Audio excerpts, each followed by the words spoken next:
Madam, तुमच्या कविता तुम्हाला कशा सुचतात किंवा कवितेच्या क्षेत्राकडे तुम्ही कसं वळला? आणि दुसरं म्हणजे हल्ली रात्री मी काल परवा तुमचं फेसबुक बघितलं, तर त्यामध्ये शरद पवारांच्यावर आणि जयंतराव पाटलांच्या जे ह्या राजकीय नेत्यांवर किंवा पतंगराव कदम साहेब असोत किंवा आर आबा असोत कैलासवासी, तर यांच्याबद्दलच्या ज्या काही तुम्ही कविता केलेल्या आहेत ते कविता खूप गाजत आहेत. आणि परवा मी बघितलेलं एक फेसबुक स्टेटस तुमचं होतं ह्याचं शरद पवारांच्या बद्दलचं, ते स्टेटस तर खूपच गाजलंय. तर यामागचं गमक सांगा तुम्ही. आता कवितेचा प्रवास जर म्हणाला ना, तर सगळ्यात पहिली कविता मी इयत्ता 6वी मध्ये लिहिली. मी मगाशी तुम्हाला म्हणाले की ज्या घराण्यात मी वाढले ते घर सरकारांचं, त्यामुळे त्या गावात एकतर मुलगी शिकणं 10वी पर्यंत शिकणं, मग आपल्याला हवं तसं पुरुषांच्या पुढे जाणं नाही, पडदा पद्धती, आणि चप्पल जरी घातलं तरी ते चप्पल पुरुषांना दिसता कामा नये. समोरून पुरुष चालले तरी आमच्यातल्या बायका ते चप्पल काढायच्या, काखेत मारायच्या. 8-10 हजारची साडी असली तरी वरती शेलकाट पांघरलेलं असायचं. त्यामुळे त्या गावातनं मी कविता लिहिणं, मला स्वतःला मी खूप काहीतरी मोठं करतेय, वेगळं करतेय. काल पण वाटलं नव्हतं, आज पण वाटलं नाही, उद्या पण वाटणार नाही. सहज माझ्याकडून जेवढं घडतं आहे तेवढं मी घडवते आहे. जाणीवपूर्वक म्हणून कविता लिहायला पाहिजे वगैरे असं नाही. ती ना एक उर्मी आहे, त्याचं आतून यायचं की आपल्याला काहीतरी लिहिलं पाहिजे. पण मी काहीतरी लिहितीये हे एकदा वडिलांच्या लक्षात आलं. कारण भूगोलाचं मोठं पुस्तक, पुस्तकाच्या आत वही, वहीवर लेखन, आणि पुस्तक जेव्हा पालतं घातलं जायचं तेव्हा पान नंबर 42. नुसतंच 42 पानावर आपली पोरगी काय करते, बाप मिलिटरीमन, गावातला राजकारणी माणूस. त्यांनी बरोबर हेरलं की पुस्तकाच्या आत आणखीन काहीतरी आहे. मग एकदा त्यांनी आईला सांगितलं, पोरगी काय करते बघ जरा, पुस्तकाच्या आत आणखीन काहीतरी असतं. मग कधी कधी पुस्तकाच्या आत पुस्तक असायचं, ते वाचत राहायचे. पुस्तकाच्या आत एखादी वही घ्यायची, त्या वहीत लिहायचं. मग आई वडील बघतात हे माझ्या लक्षात आल्यानंतर मी ती वही आणि पेन मी जिथे झोपायचं गादीच्या खाली सारायला चालू केलं. पहिली कविता मी सांगलीत लिहिली. म्हणजे छोटी छोटी कविता. आईने मला असं पापड वाळत घातले होते आणि कावळ्यांना राखायला बसवलं होतं. कावळे पापड नेत होते. आई मला म्हणली, जरा कावळे तिथे येतात, मी पापड लाटतेय. तिने 2-3 बायकांना बोलवलेलं, सगळ्याजणी मिळून ते काम करत होत्या. आणि वर जेव्हा पापड काढायची वेळ आली तेव्हा पापड सगळे आमच्या कौलावर, पत्र्यावर, अंगणात. आईच्या हातात भली मोठी काठी, आणि भाऊ मला पकडायला वरती आला. मग मला कळलं आपण पापड राखलेच नाही, आपण कविता केली. मला एक कावळा दिसला, तो हळूच आला, झाडावर बसला, त्याला एक पापड दिसला, त्याने तो चोचीत धरला, कावळा बुरखण उडून गेला. किती छान. कावळा बुरखण उडाला, पण मला पळता वेळ थोडी झाली ना, आम्ही सगळ्या रानात पळत होते. इतक्या सर्जी किती मग जुळलं बघा. पण ही जी गोष्ट आहे ना, ही कविता आहे. हे लिहिलं गेलं 6वी, पण आपण ही कविता लिहितो हे मला हळूहळू, म्हणजे DEdला गेल्यानंतर संध्यानंद नावाचा पुण्यातून एक पेपर निघायचा, आणि तो रोज निघायचा संध्याकाळी, आणि त्यात माझ्या कविता छापून आल्या. मी खरं तर 10वीत लिहिली, आणि पहिली कविता पुण्यात नाही येणार.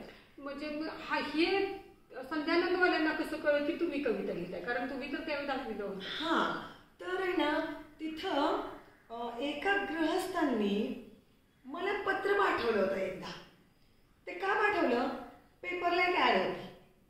आपल्याकडे जे वर्तमानपत्र येतात त्यात एक ॲड होती की या पत्त्यावरती असं असं तुम्ही कविता पाठवा. आणि मी कविता पाठवली.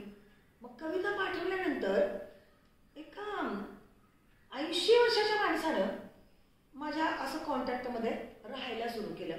मग ते अधूनमधून मला पत्र पाठवायचे, संध्यानंदला तुम्ही कविता पाठवा. मग पुण्यातूनच मला पत्र यायला चालू झाली. म्हणजे सगळ्यात पहिली कविता संध्यानंदला आली. 1-2 वर्ष त्या कविता येत राहिल्या. माझा आत्मविश्वास वाढत गेला. आणि राजकीय तुम्ही जे मला म्हणता आहात आत्ता की गमक काय आहे वगैरे, तर DEdला असताना राजीव गांधींची जेव्हा हत्या झाली होती, तर मी राजीव रत्न नावाची कविता लिहिली होती. गाजली. म्हणजे मला असं कल्पना नव्हती की आपण जे लिहिलंय, आपलं जे आतून आलंय आणि आपण जे करतो आहोत हे लोकांना एवढं भावलं. ती पण कविता संध्यानंदला आली होती आणि तिथून मला खूप फोन चालू झाले. ह्या बेहेरे नावाच्या व्यक्तीनं खरं तर बाणूरगडमध्ये लिहिणाऱ्या पोरीला सगळ्यात पहिल्यांदा पुण्यातूनच प्रसिद्धी द्यायला चालू केलं. माझा सगळाच प्रवास उलटा आहे.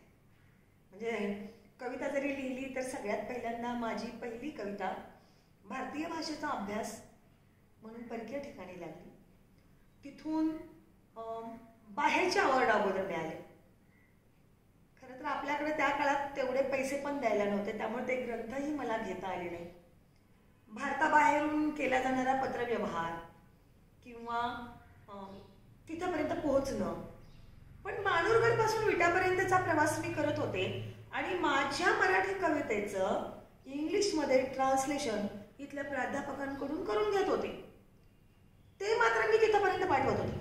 पोस्टाचा जो प्रवास आहे की नाही, घरातच पोस्ट असल्यामुळं तो मला सुलभ गेला. त्यामुळं माझा प्रवास सगळ्याच उलटा आहे. म्हणजे कवितेचा प्रवास माझा एकदमच उलटा आहे. म्हणजे मी वरून खाली आली आहे. प्रत्येक गोष्टीत माझी वाटचाल ही अशीच आहे. मित्रमैत्रिणी पण मला माझ्या वयाची जास्त नाही. वर्गातली मुलं मला अशी छोटी छोटी वाटायची. माझे मित्रमैत्रिणी म्हणजे त्यावेळेला माझे शिक्षक, कंडक्टर, ड्रायव्हर, बाहेरून येणारे, गावात डॉक्टर एक यायचे ते डॉक्टर, ही बाहेरची लोक. म्हणजे माझ्या वयापेक्षा दुपटीनं तिपटीनं वय असणारी जी व्यक्ती आहे ना, त्याच्याशी माझं जरा लवकर पडतं, लवकर जमतं. कवितेच्या बाबतीत पण तेच झालं की एका लहान मुलीला अशा मोठ्या मोठ्या लोकांमध्ये ज्यांची वय जास्त झाली तिथं नेऊन सोडलं गेलं. त्यामुळं ती कविता वाढत गेली, ती त्या वयाची राहिली नाही कविता. आता बघा, हे जे राजकीय लिहिण्याचं जे आहे हे मी कधी असं जाणीवपूर्वक लिहित नाही. म्हणजे आता ह्या व्यक्तीवर लिहिलं पाहिजे तर मी असं काही करत नाही. राजीव गांधींवर, इंदिरा गांधींवर जेव्हा मी लिहिलं तेव्हा घडलेले ते प्रसंग होते. प्रसंगाने मला लिहिता येईल. बरेचदा असं होतं की एखादा प्रसंग असा घडतो की पटकन माझ्या दिल की घंटी वाजते. आत एकदा वाचलं की मग हातात पेन, वही, मग मी कुठं पण असू दे, नवऱ्याच्या गाडीवर असेल तर एकदा तर मी त्याच्या शर्टावर लिहिलं, कुठं पण लिहिते, कधी हातावर लिहिते, कधी रस्त्यात गाडी थांबवते, तिथे लिहायला चालू करते. आता हे झालं कवितेचं. तर अभ्यासक्रमांमध्ये सुद्धा तुमची पुस्तकं गेलेली आहेत. तर मग लिहितं कसं झालं? म्हणजे गद्यामध्ये. आता याचं काय झालं बघा, अभ्यासक्रमात सगळ्यात पहिली माझी कविता स्त्रीकोश जे माझं पुस्तक आहे त्यातली आता जी पहिली, त्यामध्ये आता तुम्ही येऊ नका नावाची कविता आहे. तर ती डोंट कम अगेन अशी इंग्लिशमध्ये ट्रान्सलेट झाली.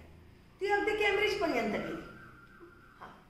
तर मी जे सांगते ना की प्रवासच असा उलटा होत गेला आहे. म्हणजे वरून मी मग तळाला जाते असा काहीतरी प्रयोग झाला तो. तर अभ्यासक्रमामध्ये लागलेली इथं आपल्या भारतामध्ये, महाराष्ट्रामध्ये, मराठवाड्यामध्ये सगळ्यात पहिली जी एक कविताच लागली नाही, अख्खं पुस्तकच लागलं. पहिला जो कविता संग्रह आहे स्त्रीकोश, तो मराठवाडा विद्यापीठाला MA सेकंड इयरला अभ्यासक्रमात लागला, MAचं दुसरं वर्ष. त्यानंतर त्यातल्याच 5 कविता साधू वासवानी विद्यापीठ पुण्याला FYला लागल्या. वाटेवरती काचा ग पुस्तकातल्या 5 कविता नांदेड विद्यापीठाला लागल्या SYला. आताही नांदेड विद्यापीठाला माझी एक कविता आहे, वेदनेच्या खोल तळाची पुस्तकातली सूप आणि जाते नावाची कविता आत्ता लागलेली. वाटेवरती काचा ग पुस्तकातली पहिली शीर्षक कविता 9वीच्या अभ्यासक्रमात होती. खरं तर ती कविता अभ्यासक्रमात लागली ना तेव्हा मला सगळ्यात जास्त आनंद झाला, कारण तेव्हा माझी मुलगी नवीन होती. म्हणजे पण मला एका गोष्टीचं दुःख आहे अजून पण, मी आहे प्राथमिक शिक्षिका आणि कविता 1ली ते 7वीला लागल्याच. म्हणजे आपलीच कविता आपल्याला शिकवायला हा. मिळणं खरं तर हा अगदी नशिबाचा भाग आहे. नाही नाही ते माझ्या नशिबी नाहीये आणि नशिबावर मी श्रद्धा ठेवत नाही नाही, हा, तेच नाही. नशिबावर फार मोठा विश्वास नाही नाही, बरोबर पण आहे. एक इच्छा आहे की आपलीच कविता आपण शिकवावी. हा, तिथे नक्कीच, लागायला नक्कीच. पाहिजे. आणि मला वाटतं हे प्रत्येक एखाद्या कवीचं किंवा लेखकाचं स्वप्न असावं की आपलेच कविता किंवा आपलाच एखादा लेख धडा की आपणच आपल्या विद्यार्थ्यांना शिकवावा. तशी संधी मला वाटतं अगदी फारच थोड्या हाताच्या बोटावर मोजण्या इतक्याच लोकांना मिळत खरं आहे असेल. ते, खरं आहे. आणि म्हणजे तुम्हाला ती मिळाली. अकादमीच्या साहित्य अकादमीच्या पुस्तकात सुद्धा माझी एक कविता आली आणि त्याचं ट्रान्सलेशन जवळजवळ 22 भाषांमध्ये होत असतं.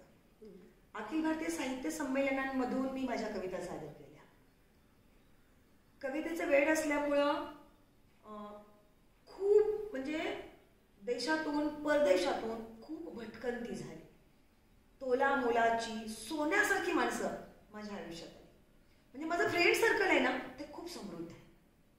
ज्या त्या क्षेत्रातली जी टॉपची माणसं आहेत की नाही ती आपल्या वर्तुळात आहेत. हे समृद्ध म्हणजे हे समृद्धपण साहित्य क्षेत्रामध्ये तसं मला कवितेनं अगोदर दिला. मी मूळ वक्ता पण कविता मला जशी गवसत गेली तसं हे कवींचं जे सर्कल आहे साहित्यिकांचं सर्कल आहे ते माझ्या आयुष्यात आहे. ओके. आता एक थोडासा नाजूक प्रश्न की तुम्ही म्हणताय की तुमची कविता केम्ब्रिजला गेली किंवा आपल्या NCERTच्या अभ्यासक्रमांमध्ये सुद्धा बऱ्याच कविता तुमच्या गेल्या. तर मला असं विचारायचं आहे की म्हणजे ह्याची रॉयल्टी वगैरे मिळते, मानधन काय मिळतं किंवा केम्ब्रिजकडून तुम्हाला असं काही मानधन मिळालं का? सांगू का? मानधन यापेक्षा त्या धनापेक्षा इथं मिळणारा जो मान आहे सन्मान आहे तो खूप ऊर्जादायी असतो, आशादायी आणि मोठा असतो. इकडचं मानधन एवढं असत नसतं. एवढ्या विद्यापीठांना अख्खीच्या अख्खी पुस्तकं लागली, माझ्या पुस्तकांवर पुस्तकं आली